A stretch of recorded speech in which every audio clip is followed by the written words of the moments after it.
Dear students, welcome to this module on functional foods and nutraceuticals in sports nutrition. As we all know, the appropriate nutrition is very much essential for the proper performance of exercises. In particular, correct and balanced nutrition is critically important for improvement of athletic performance, conditioning, recovery from fatigue after exercise and avoidance of injury. Although athletes need to eat a well-balanced basic diet, there are several other nutritional factors that are difficult to obtain at sufficient levels from a normal diet, since athletes require more nutrients than the recommended daily allowances. Thus, nutritional supplements contain carbohydrates, proteins, vitamins and minerals have been widely used in various sporting fields, partly because these supplements are essentially taken before, during and or after exercise. Several natural food components have also been shown to exert physiological effects, and some of them are considered to be very much useful when ingested at higher doses or continuously for improving the athletic performance or for avoiding the disturbance of homeostasis by strenuous exercise. Recently, food components with physiological actions have been called functional foods, and its effects of such foods have been scientifically investigated. This article introduces some functional foods, including the basic nutrients, which have been demonstrated to have a beneficial influence on the various physiological changes that occur during sports. The content of this module will enable you all to understand the special foods in sports nutrition and also compile the role of functional foods and nutraceuticals for enhancing the sports performance. The first thing that we have to look into this aspect is the replenishment of water. Water is the main constituent of the human body, as we all know, and it plays an essential role in circulatory function, chemical reactions involved in energy metabolism, elimination of waste products, and as well maintenance of body temperature and plasma volume thereby.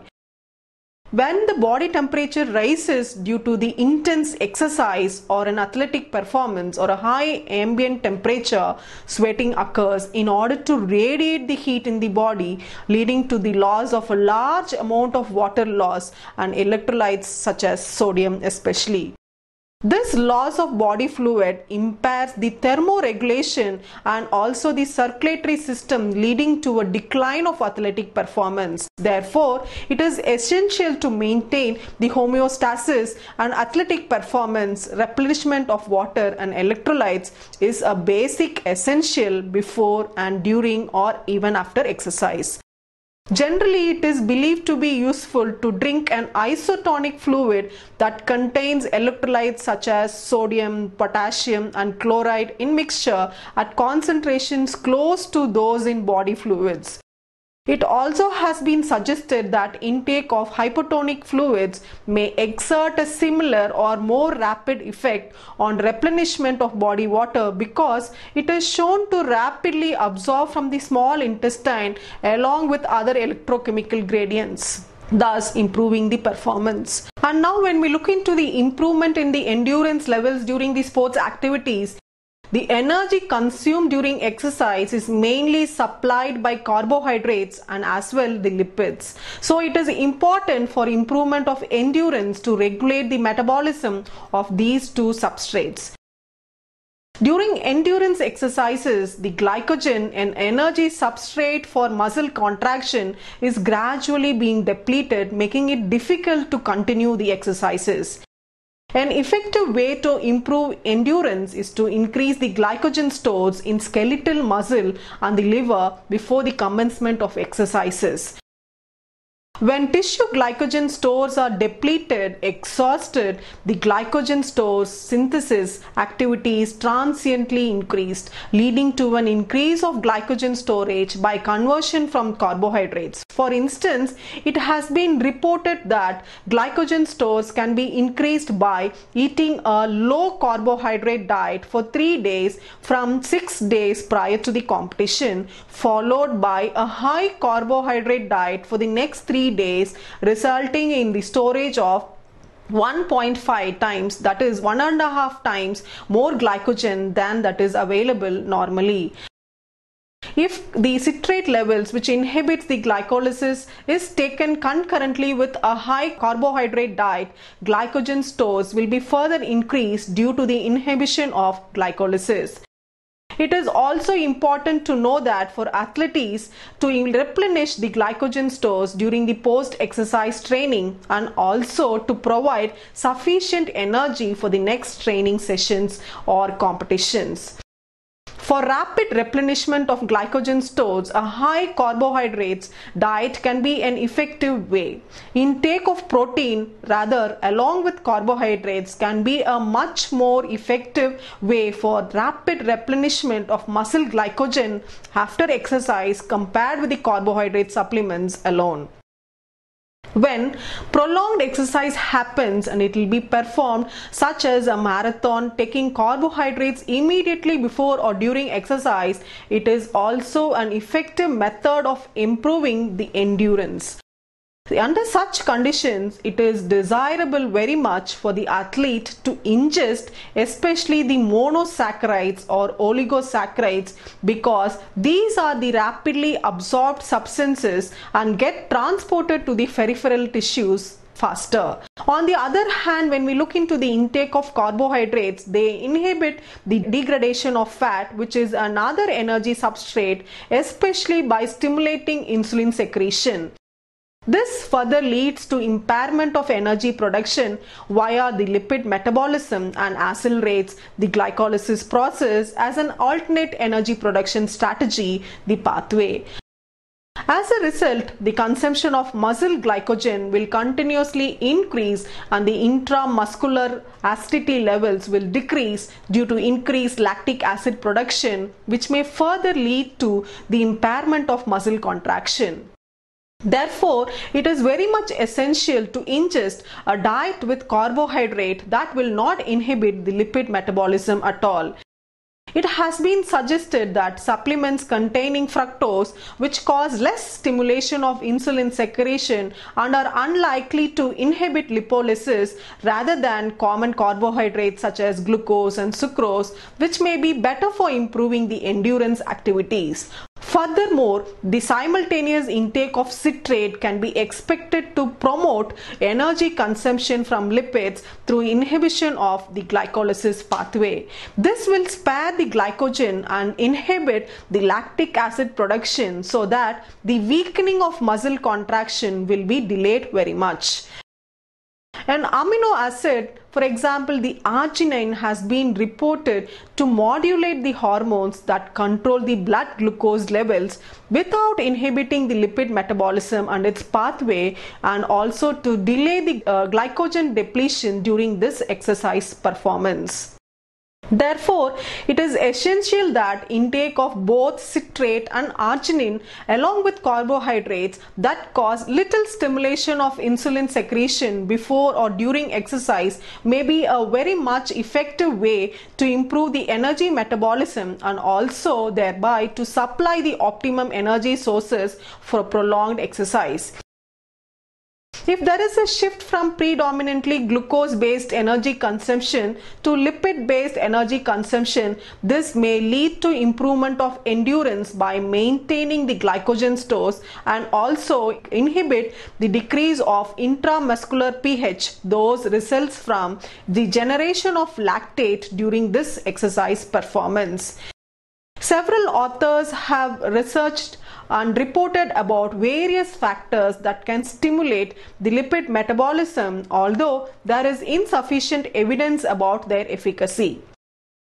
Carnitine is an intracellular enzyme that is required for fatty acid transports across the mitochondrial membrane into the mitochondria, and it thereby promotes the beta oxidation of fatty acids. Carnitine supplementation is expected to activate the lipid metabolism in the skeletal tissues and muscles and also to achieve the sparing of glycogen stores in the body.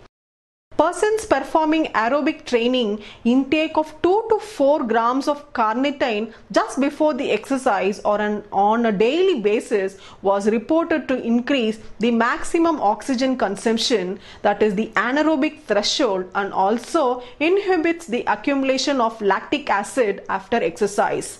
The effect of caffeine on endurance has also been studied and reported scientifically. Now, when we look into the enhancement of muscle strength, it is well known that strength of a muscle is generally proportional to its cross-sectional area, and it is necessary to increase the muscle bulk in order to enhance the strength of the muscles. Muscle tissue is mainly composed of proteins such as actin and myosin and also has water in it. It is important to increase the protein content by modulating the protein metabolism, which increase muscle bulk. In other words, we can say that muscle bulk and strength can be increased by promoting the protein synthesis or by inhibiting the protein dehydration. Resistant exercises is aimed at increasing the muscle bulk, and it enhances the secretion and as well production of various growth hormones and growth factors together. Various other food components have also been studied to determine the effects on muscle strength and muscle mass. A meta-analysis of the research studies done between 1967 and 2001 has reported the use of two common supplements, the creatine and beta-hydroxy beta-methylbutyrate (BHMB), to augment the lean body mass and as well to strengthen when performing the resistance-based exercises. The human body contains more than 100 grams of creatinine, and almost of which is stored in the skeletal muscles as creatine phosphate. This is used while producing the adenosine triphosphate molecules by degradation of creatine under anaerobic conditions. So improvement of anaerobic metabolism can be expected by increasing the stores of creatine. Thereby, intake of creatine is also a stimulant for water retention and protein synthesis as well. It has been reported that the intake of more than 3 grams per day of creatine increases the intramuscular content of creatine phosphate and thereby finally improve the endurance, especially during activities with a higher power output such as short distance running or resistant exercises, as well as improving the muscle strength. In addition to all these, it has been reported that the intake of creatine accelerates the increase of lean body mass and muscle strength during resistance training. This butahydrate is a metabolite of branched chain amino acid leucine, and it also increases the muscle bulk by inhibiting the degradation of protein via an influence on the metabolism of branched chain amino acids. It has also been reported that intake of 1.5 to 3 grams per day for more than 3 to 8 weeks achieves a greater increase of muscle mass and power when compared with the intake of the placebo. And now, when we look into the ways of prevention of injuries or fatigue during these sports activities, strenuous physical activity or unaccustomed exercises usually lead to injury to the muscles, release of muscular protein, and as well the muscle pain. The mechanisms underlying the delayed muscle damage after intense physical activity is not fully understood, but it has been suggested that such delayed injury is due to an inflammatory process reaction induced by the phagocyte infiltration that is triggered by excessive mechanical stress, an increased intracellular calcium concentration, and as well the oxidative stress. There are other several reports which examined whether antioxidants attenuate the muscle damage, since a significant increase of oxidative products is noted in the exercised muscles and in the blood in post-exercise, parallel to other parameters of the delayed onset muscle damage. The oxidative injury after acute exercises can be prevented by the intake of antioxidant, especially the vitamin C, E, carotenoids or the polyphenols, not only during exercise but also on daily basis. In contrast, several studies have also reported and indicated that antioxidants do not affect muscle damage and as well the inflammatory response caused by the strenuous exercise. One possibility on this reason of the different results is that the effect of antioxidants is likely to be differences of the exercise conditions such as the intensity of the mechanical stress and oxygen uptake. The reactive oxygen species, which in short we call as ROS, could be related to initiation of the muscle damage. This initiation generates from mitochondria and endothelium during exercise via elevation of oxygen uptake of mycocytes and ischemia reperfusion process, which lead to invasion of phagocytes into the muscle after exercise via the redox sensitive inflammatory cascade. Therefore, the inflammatory response may be inhibited if the production during exercise is decreased just in large contribution on the initiation of muscle damage such as endurance prolonged exercises, not resistance exercises. Additionally, it would be better to take several antioxidants at the same time because the different organs are affected by each kind of antioxidant such as water soluble or lipid soluble compounds. These can provide electrons to each other and also to prevent a change to pro-oxidant status. The glucosamine and the chondroitin are substances that protect the joints of the bones. The glucosamine is an amino acid synthesized in the body that is a component of the synovial fluid, tendons and the ligaments in the joints. But whereas the chondroitin is mainly contained in the cartilages, tendons and the connective tissues of the bones, and also plays an important role as a shock absorber due to its hygroscopic action. The supplementation of oral intake of these substances is suggested to be an effective way to prevent or promote recovery from osteoarthritis associated with exercises and aging, while the effect of supplementation in exercises is not very much clear. There are various kinds of factors expressing fatigue conditions induced by exercise such as glycogen depletion and accumulation of lactic acid during exercise and hyperactivation of the sympathetic nerves in post-exercises. As mentioned above, the recovery of the glycogen storage in the muscle is very much promoted by a high carbohydrate diet. At the same time, when we look, it is more effective that to take a factor with an inhibitory effect on glycolysis such as citrate and consider the timing of carbohydrate intake. Also, lactate accumulation in muscle inhibits the capacity of muscular contraction associated with the acidity levels and decrease in muscle levels, which could be one of the fatigue conditions. Dietary supplementation regulating production or clearance lactate may be very much effective. Dipeptides that are abundant in skeletal muscle, the carnosine and anserine, are known to have a pH buffering effect during this process of supplementation. Supplementation of both these dipeptides is also possible to inhibit the decline of the intramuscular pH by exercises via the buffering action of these dipeptides. And now when we look into what happens in the immunity maintenance of immunity, it is generally believed that moderate exercise enhances the immunocompetence and is very much effective for the prevention of inflammatory diseases, infection and also cancer sometimes, while excessive physical activity leads to immunosuppression and an increase of inflammatory and allergic disorders. Susceptibility to infections following excessive physical activity is much ascribed to an increase in production of immunosuppressive factors such as adrenocortical hormones and an inflammatory cytokines, leading to a decrease in the number and activity of circulating natural killer cells and T cells, as well as the lower immunoglobulins A concentration in the saliva. Therefore, athletes performing high intensity training are exposed to the risk of immunocompetence.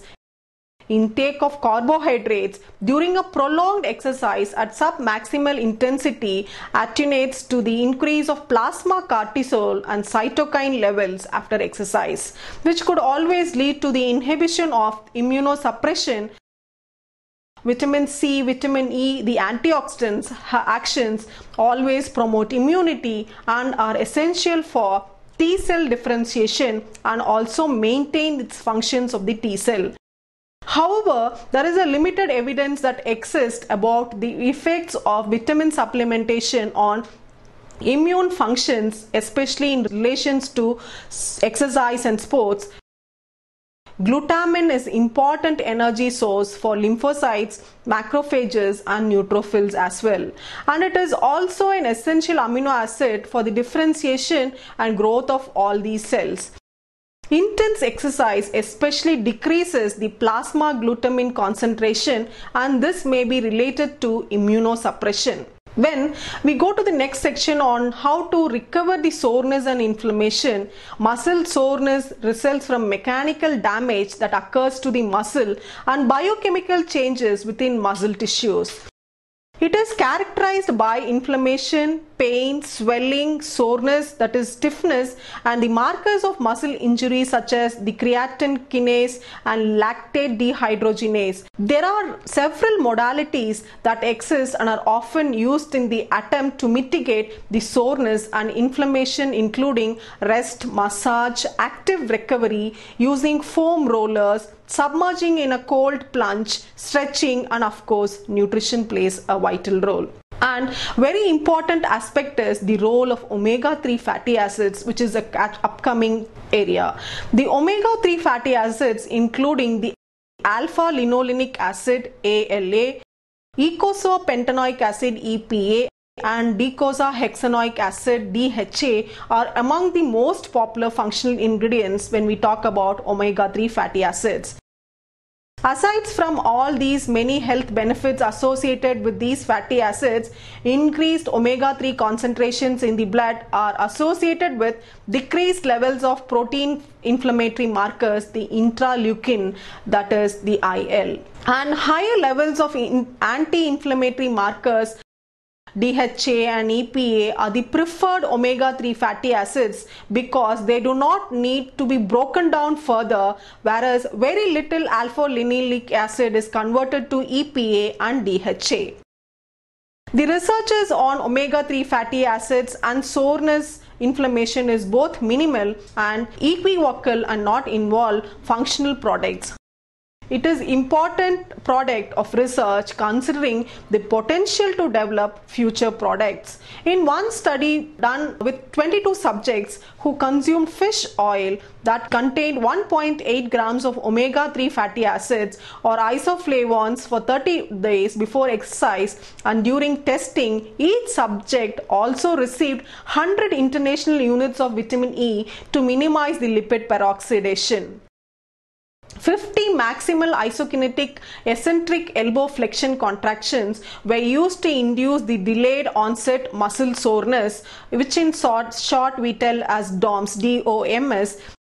The strength parameters, pain, arm circumference, and relaxed arm angle were measured at 48, 72, and 168 hours after exercise. And it showed that the measures of muscle damage, including the cortisol, malondialdehyde, and serum iron, were also measured before supplementation and also after supplementation after exercise. Subjects experienced a significant decrease in relaxed arm angle and strength 48 hours after exercise, but no other significant difference from baseline was observed. Both treatments had no effect, though this could be due in part to a lack of significant changes in most of the variables measured. In addition to the health benefits attributed by consumption of fish oil, these studies provide preliminary but mixed support that fish oil consumption and supplementation may be effective in offsetting the soreness and inflammation that result after intense damaging exercises. And now, when we look into another component related with this, caffeine, Caffeine is a multifaceted ingredient that plays several roles in sports performance and weight loss. In doses of 4 milligrams per kilogram, caffeine can increase the mental alertness and as well improve logical reasoning, free recall, and recognize memory tasks.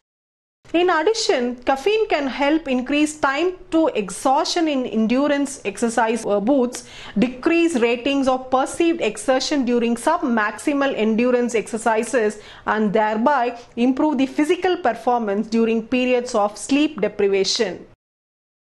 Caffeine has also shown an important role in recovery by helping to reduce the muscle pain and soreness. In a double-blind placebo-controlled repeated measures experiment with 9 college-aged girls and who were given 5 milligrams of caffeine per kilogram of body weight, that is equivalent to approximately 2 cups of coffee per person on placebo 24 and 48 hours after 64 eccentric actions of the dormant studies induced that 1 hour after ingestion, the DOMS was measured by visual analog scale and force loss was estimated by maximal voluntary isometric contractions and sub-maximal voluntary eccentric contractions.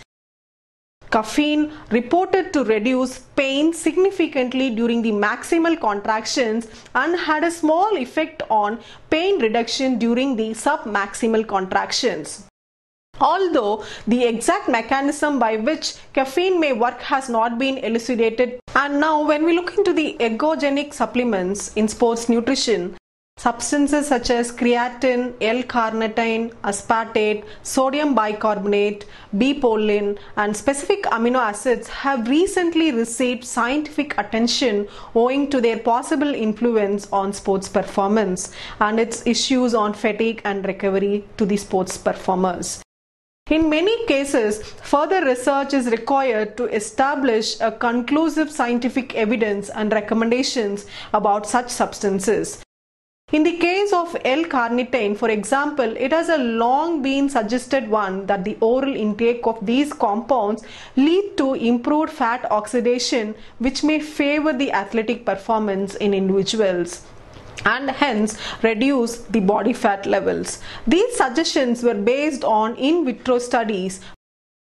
More recent and well-controlled human studies showed no change in muscle carnitine content after L-carnitine supplementation or any effects based on fat oxidation and performance. The intake of the B-proline preparations and of royal jelly has been reported to initiate the allergic responses in susceptible athletes, which may lead to the anaphylactic shock and even death sometimes. Because there is no evidence for any performance effects of B-proline, its use by athletes should be discouraged. On the other hand, the use of creatine has so far been shown to have no side effects at all and to enhance the physical performance in events lasting for 30 minutes till 3 minutes. As well in cases of repetitive sprinting, but not in case of endurance events or explosive activities such as throwing and jumping events. And at last, as a conclude to this model, due to a social background that includes changes of dietary habits, an aging population, and increased medical costs, people always have shown to have growing interest in health and come to expect complex and diverse action through foods. In recent years, various food factors that fulfill such requirements have been evaluated scientifically to determine whether there are any physiological effects like prevention of diseases. In the sports market, a variety of functional foods are available, but among these functional foods, some have not clearly demonstrated any efficacy and others are advertised with inappropriate and exaggerated claims. So as consumers and sports performance,